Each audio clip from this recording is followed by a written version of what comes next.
Good evening. Have you ever been running or doing any type of strenuous exercise and you start to feel your body slowing down and unable to keep up? This is no mental block or psychological inhibition. It is your body telling your brain that you are running out of usable energy and becoming sore. Today I would like to share with the audience how the physiological onset of muscle soreness begins and how that process takes place in the body.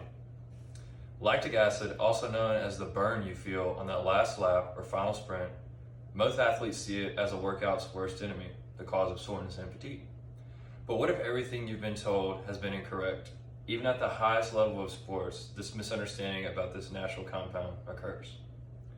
To be knowledgeable and informed about your own body can be vital information to prevent being misdiagnosed. For many years, soreness has been misdiagnosed as a buildup of simply only lactic acid. Today, I would like to inform you otherwise by explaining the effect of lactic acid and blood lactate. The Cori cycle and DOMS are the true underlying causes of soreness and fatigue. Now that you have heard some general terms about muscle fatigue, let's start with what we have considered the sole factor of soreness, lactic acid. Lactic acid and blood lactate. Muscular fatigue experienced during exercise has been associated with high muscle tissue concentrations of lactic acid. As pH decreases, it is believed to inhibit glycolytic reactions and directly interfere with muscle action. This inhibition is possibly in part to hindering calcium ions to binding to troponin or by interfering with active myosin crossbridge formations. The overall effect is a decrease in available energy and muscle action force during your exercise. This buildup of lactic acid in the bloodstream is then called blood lactate. Normally there's a low concentration of lactate in blood and muscle. Lactate production increases with increasing exercise intensity. It has been widely accepted that there is a specific inflection point in lactate accumulation and reaches a turning point. The exercise intensity or relative intensity at which blood lactate begins and increase above the baseline concentration has been termed the lactate threshold. Once this threshold has been reached, lactate can be transported in the blood to the liver to be converted back into glucose. Now that we have learned how lactate builds, allow me to explain to you how the Cori cycle begins once the lactate arrives at the liver.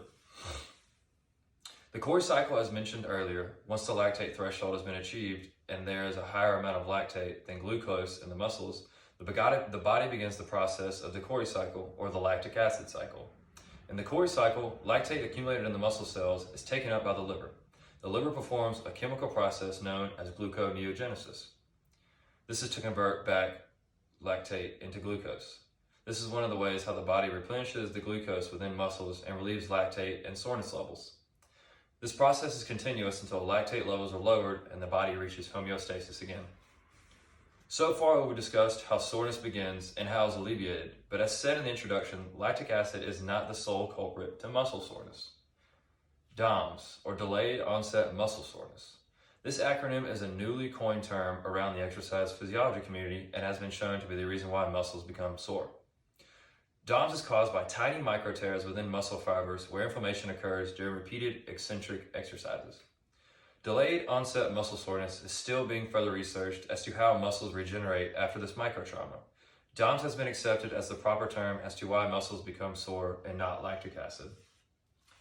The 21st century has allowed us to explore never discussed options because of limited technology. With these breakthroughs in science and technology, I look forward to what else will be discovered about muscle fatigue. Today we discussed how muscle soreness has been misdiagnosed for years and blamed solely on the increase of lactic acid.